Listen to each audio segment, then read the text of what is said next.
بسم اللہ الرحمن الرحیم۔ السلام علیکم۔ ایک شخص ابو سلامہ نامی جو بصرہ مقام کا باشندہ اور نہایت بے باک اور بے غیرت تھا، اس کے سامنے مسواک کی فضائل و مناقب اور محاسن کا ذکر آیا تو اس نے ازراہ غیظ و غضب قسم کھا کر کہا کہ میں مسواک کو اپنی سرین میں استعمال کروں گا۔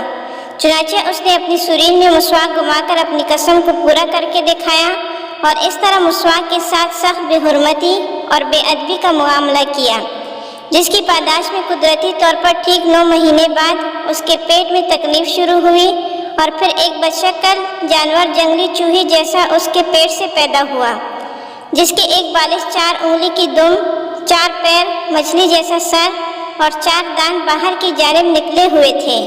پیدا ہوتے ہی یہ جانور 3 بار چلایا، جس پر اس کی بچی آگے بڑھی اور سر کچل کر اس نے جانور کو ہلاک کر دیا، اور تیسرے دن یہ شخص بھی مر گیا۔